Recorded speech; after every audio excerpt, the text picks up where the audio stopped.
you wanted the best, you've got the best podcast. The hottest podcast in the world.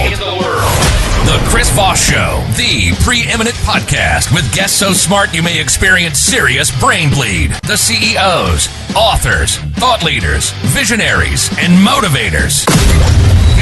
Get ready. Strap yourself in. Keep your hands, arms, and legs inside the vehicle at all times, because you're about to go on a monster education roller coaster with your brain. Now, here's your host, Chris Voss. Hi, folks. It's Voss here from thechrisvossshow.com. There you go, ladies and gentlemen. Welcome to the big show. We certainly appreciate it. As always, the Chris Voss Show is a family that loves you but doesn't judge you, at least not as harshly as your family, because we love you more than your family. No, we don't. We kind of do. We kind of do, actually, because we don't judge you. And your family does give you that side eye. We all know what you're talking about, right? But just remember, even though we love you as a family, you can't borrow money from us. So please stop asking and sending my email. But you can send us money if you want. Go to buymeacoffee.com/Chris Voss. Wow, shameless plug there. YouTube.com/Chris Voss, LinkedIn.com/Chris Voss. Chris Voss, one of the TikTokity, and what is it? Goodreads/com. An amazing young lady is the show. As always, we talk with CEOs, billionaires, all these smart people on how to run a business, how to build a business, how to keep a business running, and all that good stuff. We're going to be talking to her about the businesses that she's run in the fashion brands world. Because if there's anything people have said or watching this show for 16 years is Chris Voss has some awful fashion. And so she's going to give us advice as how to dress better and be better, and I'll probably just keep looking awful. But, at least I bathe daily. That's the thing we've achieved this year. Anyway, guys, we have Ashley Lacer on the show with us today. She's the founder of fashion brands Ella Lane and Michelle May. And she's going to be sharing her powerful story of navigating significant legal challenges and emerging stronger while building a business and becoming successful. It's hard to be an entrepreneur out there. And the one thing you don't think about is, I might get sued or I might have some legal issues. And boy, when you get successful, do they come. I've learned that the hard way. In this episode, we're going to be talking with her about how she faced a copyright infringement lawsuit that nearly destroyed her business and the tough decisions she had to make, including settling a claim and overhauling her processes to ensure compliance. She'll share invaluable lessons on how small business owners can protect themselves from legal pitfalls, the importance of due diligence, and how to turn crises into opportunities for growth. Her journey offers practical insights to maintaining business integrity, resilience, and thus a must listen for any entrepreneur looking to learn from real world experiences. And when you're successful, folks, I guarantee you the lawsuits will come. And people are always like, you just have to be really a good business person, Chris. I'm like, no, they shake down lawsuits, they will come. Welcome to the show. It's great to have you, Ashley. How are you? Thanks, Chris. Thanks for having me. I'm excited to be here. Thanks for coming. We're going to be sitting and talking all our lawsuit stories. But give us your .coms. Where can people find you on the interwebs? We have a retail side front, which is ellalane.com, where consumers can buy our product.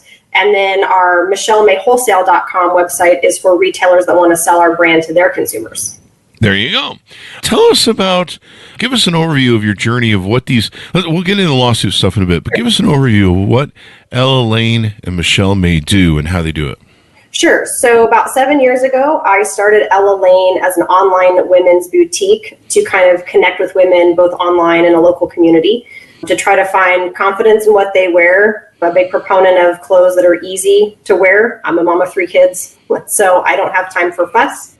And then through that journey, I kind of discovered that the apparel brand industry was lacking in size inclusivity, as well as apparel that actually lasted. So I decided to start my own wholesale company, which is Michelle May, and make it myself. There you go. And how long did you start it? Michelle May was started 5 years ago. There you go. So give us a little bit of your upbringing. What made you, was this your first entrepreneurial foray? What made you want to be entrepreneurial? How did you grow up? Maybe was there some influence in your life that made you want to become an entrepreneur? Yeah, so my grandparents ran their own business for decades. He was a land surveyor and civil engineer. And they kind of always raised me to dream big, chase it, don't have fear. And if you don't see an opportunity you like, to create one for yourself. And so I kind of just decided to in every aspect of my life do that. I've been a real estate broker, an appraiser. I had a wedding coordinating company that I sold, and a slew of other things. But definitely honed in on some passions of mine now and excited to take it to the next level. There you go. There you go. What made you pick fashion? It's something that people deal with every single day. I mean, whether you're working or not working, kind of what you wear and how comfortable you are speaks a lot about how you want to live your life. And so there you go. That's what a lot of people throw rocks at me about is the intense fashion I wear on the show. Hey, black is always classic. You're good. Especially when you're fat. Black is my color. Plus, it helps me blend in if I need to escape, I don't know, prosecution or police, or I don't know what this joke is going towards. But I believe I'm wearing Kmart today, so that's the designer I chose. Is there a Kmart even around anymore? I think they've all closed down around us, so I don't answer that one. Well, it was either that or Sears, so I had to choose between the two high-class designers there. I think those have also shut down, too. Wow. Sounds like the rest of my life. Actually, sounds like you might need some apparel brands to get you some more. Sounds like my wardrobe. We haven't started a men's line yet, but when we do, I'll help you out. There you go. I was checking out the lovely dresses you have on the websites for your thing, and I don't know, maybe some of them would work for me. I don't know. It looks like you might have a big and tall, maybe. Yeah, so one of the big reasons we started Michelle May was that size inclusivity. And I think over 80% of brands that create apparel for women don't go beyond a size large or XL. So we actually offer sizes extra small through 4X and include both XL and 1XL. So I'm glad for that because I'll have to try out some of the dresses, I guess. But, for a long time, I couldn't get 3X, 4X, and 5XL in men's stuff. Yeah, and very underserved part of the... Oh, yeah. I mean, blue jeans hate fat people. I don't know about for women because I've never shopped for women's blue jeans, but for men, it's like everything stops at, 26-year-old waistlines. And I'm just like, what the hell? Do I have to be anemic or bulimic, or do I have to just, be a skeleton to wear these jeans? Yeah, part of our whole brand mission is really just helping women love and accept who they are, how they are, and creating a clothing line that fits their bodies great, makes them feel great, and is easy to wash and wear. Yeah. I wear clothes that make me look awful and feel awful, but it's kind of, I need therapy. Anyway, enough therapy jokes. So tell us about your journey. You start your company. What leads up to this sort of legal sort of story? You're starting your company. You've got that fire in your eyes. You're like going forward with that entrepreneurial spirit. What's that like? Yeah. So we started like any company did, dreams, aspirations, and then sometimes all of a sudden you don't know how to scale. So we were very blessed with a somewhat quick and rapid growth, and part of that, which led to my copyright situation, was we were basically going too fast. We were trying to produce too many things too quickly, and weren't taking the necessary steps to check the prints before going into production. So that's kind of what happened there. We had a overseas manufacturer. We assumed, like lots of small businesses do, you assume when you're doing business with someone that it's okay and it's safe to do. And then end of last year, attorney comes knocking. Now I imagine that's a bit of, between copyright wars and fashion wars and stuff like that. That's all kind of how the business kind of runs, doesn't it? Isn't fashion pretty cutthroat? To be honest, if it is, I try to stay away from it. I really try to just stay in my own lane. And that's part of what this whole copyright issue has kind of taught me. And so when we found out that one of the prints we had used way back in 2022 was an alleged copyright, we decided, I was very pregnant at the time, and it was a whole new legal battle. So I decided just to settle that one. But with that process, I got legal counseling. I got some advice on what to do, what not to do. And we basically changed the entire structure of how we do business so this would not happen again. There you go. Preventative changes.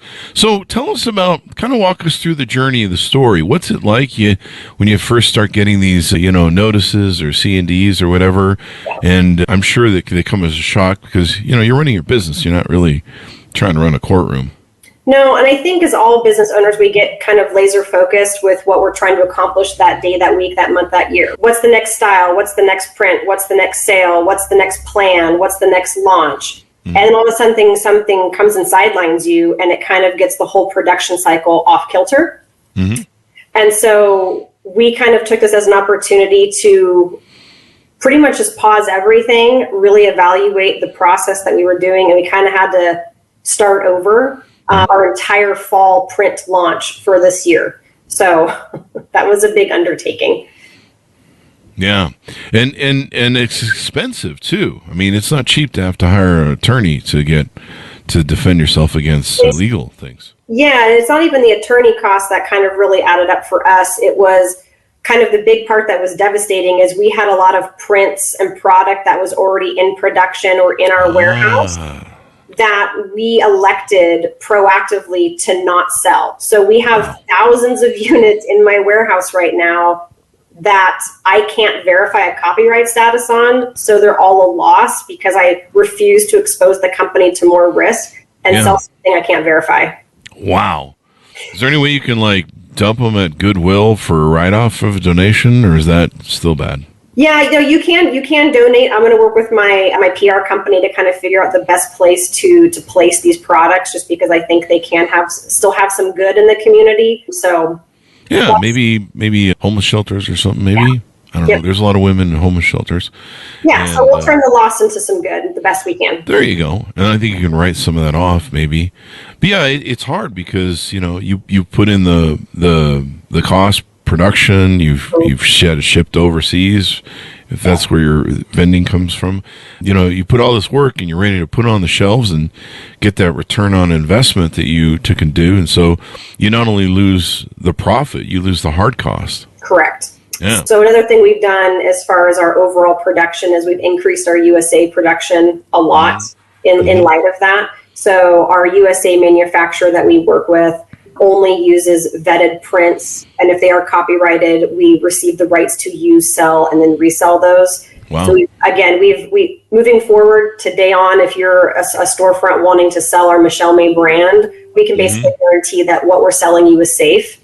Wow. Because we either only buy licensed prints, or we actually are working with a luxury brand designer to create our own prints. We're going to copyright ourselves.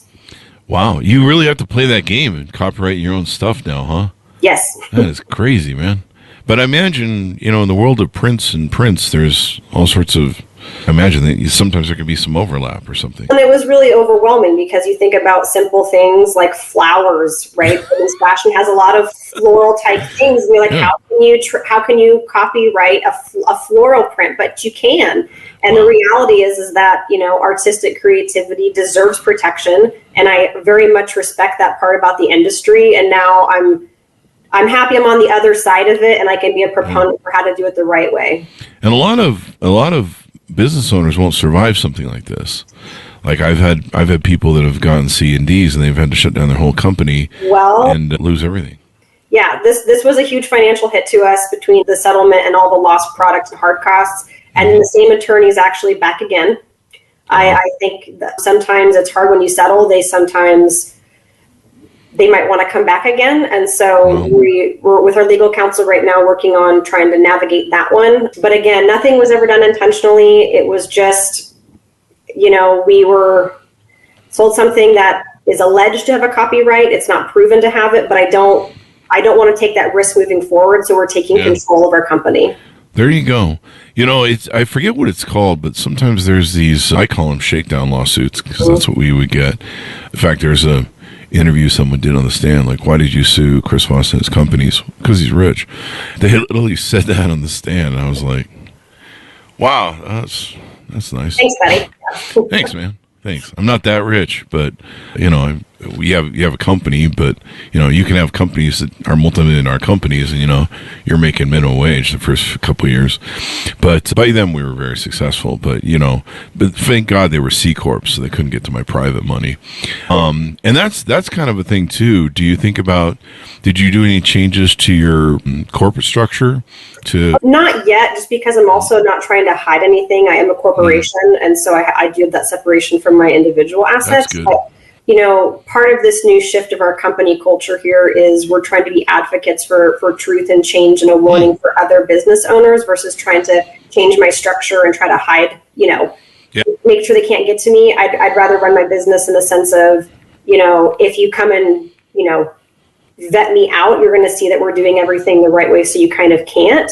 The exposure it's been scary, right? Because it's a whole new process, legal battlefield, I guess you could say. But I connect with a really good attorney, and this is her specialty, and I'm confident that with our changes, we'll minimize our risk moving forward. There you go. I mean, if you can show a court that you took the right steps, like I was told that in the 90s with sexual harassment complaints. The state told us when we got our first one, the state said you have to fire the person if they get 2 warnings instead of 3. You would normally fire people with 3 warnings at a company. And they're like, you have to do it as 2, because if you do it as 3, it looks like you're encouraging it, maybe, or something. There's some sort of implication to that effect. And I'm like, okay, we'll do that then. That's fine with me. And I think for me, like, just who I am and how I was raised, I always want to do stuff right the first time, as best as I can. So the first time this guy came knocking, I made the changes then. And now that he's come back a second time for another alleged copyright issue, we've already made all the changes. And this is something we sold way back in 2022. So I would just encourage people, before you produce, make, manufacture, print any product that you want to sell, make sure you have the legal rights to do so. Definitely. Legal rights are important. Make sure copyright's important. When I went as a YouTube content promoter, I went to YouTube Studios one time, and they taught us, it was like a whole day of copyright law. It was like crazy to go through and learn about all this stuff about copyright law and parody, of course, and it was just crazy. But you realize why it's important: trademarks and copyrights and all that sort of good stuff. Yeah, anything you do to prevent it. I think there's some of these attorneys that are out there, attorney firms that are out there that are predatory in this sort of field, aren't there? I want to speak to that. I can let you know that this particular individual sent out many notices, not just to my company, but to other companies that I know, boutique owners. Wow. We're talking small boutique owners that maybe sold 3 or 4 of a particular top, and they're still getting threatened with a lawsuit. So it is a larger, overreaching problem. And I think that as technology increases with AI and photo recognition, et cetera, I think it's going to get worse before it gets better. Because the ability to scan the internet for possible copyright infringements, I think, is going to be increasing here rapidly. I'm glad I got better things to do during the day. I mean, I guess everyone's got to make a buck somehow. But it's smart that you're doing this, taking the steps that you're taking and advising people on doing it. I imagine it was really hard to make the decision to settle the first claim, right? Instead of fighting it. Because a lot of times the attorney's fees can eat you alive and make the claim. And just because of how I was raised, I've always been a proponent for just truth, what's right, and like a very high ethical, moral standard. And so it was hard for me to settle, but I didn't do anything wrong at the moment. Settlement was a way for me to move on with my life. I was very pregnant. I knew the steps I needed to take to make it right, so I thought it was in the past. But with copyright stuff, there's years of time that they can still come back at you. So even if you're okay, they can still come knocking. They tend to go after people that are very successful too. The one thing I've learned is how to get rid of an attorney who's suing you is you tell them that you have no assets. I just let my attorneys have all those conversations for me now. There you go. There you go. I've spent enough time in court suing people and collecting money from people who owed us money, and then getting shakedown lawsuits from employees and stuff, and other people. I mean, I've told some of the stories in my book, Beacons of Leadership. I spent enough time doing that to where I don't even have to have attorneys anymore. It's pretty funny. Yeah, and it's definitely not cheap to do things the right way. I now hired a brand designer, a PR company. I have my attorney. I didn't have any of those things before this situation came.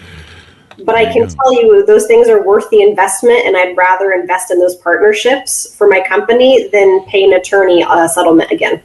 There you go. I mean, what I look at it is if you can survive these lessons that you have to survive as an entrepreneur, there's always stuff coming at you that's endangering you, your company, threatening to bankrupt it. Sometimes it's a slow bleed, sometimes it's an immediate threat, and there's always these things that you're constantly problem solving. It's like it's whack-a-mole 24/7 all the time. You're like, problem bang, problem bang, problem bang. You're just like, does this ever stop? No. And in fact, the more successful you get, the bigger the problems get usually. One of the biggest lessons I had was the whole "I just didn't know any better" is not an excuse and is not going to get you out of trouble.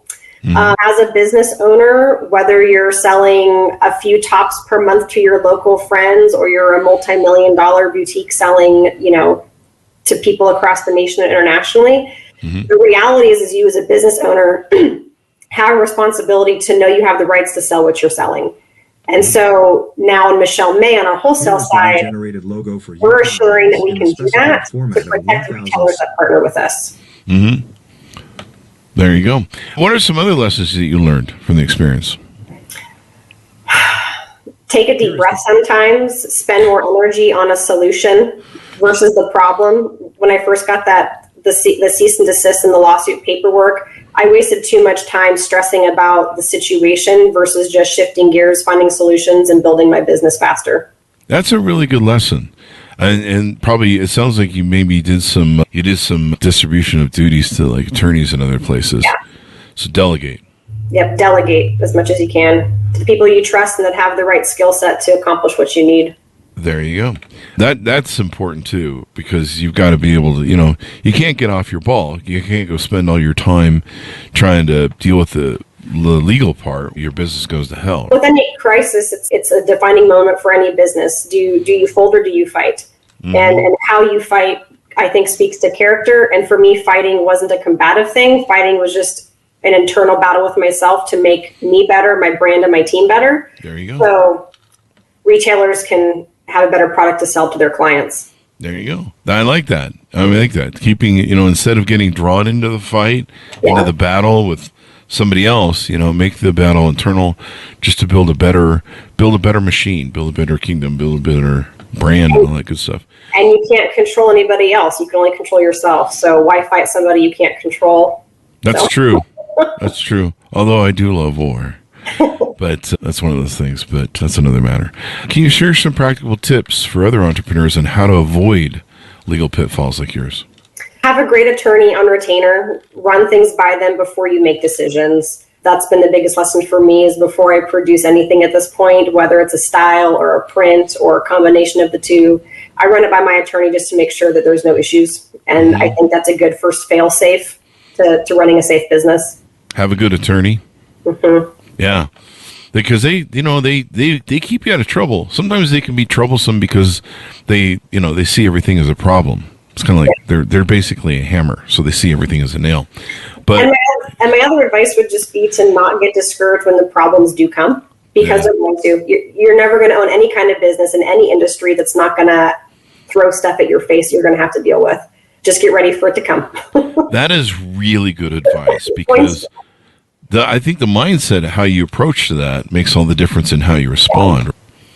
Yep. Yeah. So if you have the mindset that problems are going to come, I'm going to solve them. I mean, I think I've joked about how being an entrepreneur is basically a problem-solving game. That's really all it is. It's just problem-solving. You're not selling really widgets or anything. You're just playing a game to problem solve. No, it's whack-a-mole. Exactly. And kind of my passion for why I do this is kind of why I have that mindset. So we're not just creating an apparel brand, but we're creating a product that other entrepreneurs can sell and provide for their families. Oh. And I don't take that responsibility lightly. The fact that other boutique owners can buy from me, resell in the open market, and provide for themselves, their team, their staff, their families, that has meaning to me in a lot of ways. There you go. So anything more you want to talk about on these challenges you faced and everything else? I want to get into a little bit about your companies and sort of the offering you have there to entrepreneurs on the wholesale side, retail side, et cetera, et cetera. No, I would just don't be afraid to go with your gut. If something feels off, lean into that and don't be afraid to change. There you go. I like one of these sound bites they sent over. I think they said every setback is a setup for comeback. Absolutely. There you go. I like that. I'm going to put that on a coffee cup. Yeah, so we have a saying here with our team yet that we've been through a lot of challenges. Our local community had a fire. We got kicked out of our warehouse. We built a new warehouse. So kind of our mindset moving forward is this is going to be our best year yet. We have learned a lot of the hard lessons. We know what not to do. Are we going to mess up again? Yes, absolutely, because that's what entrepreneurs do. They find some way to mess it up. But we're going with a positive mindset that we're going to make this the best year we can.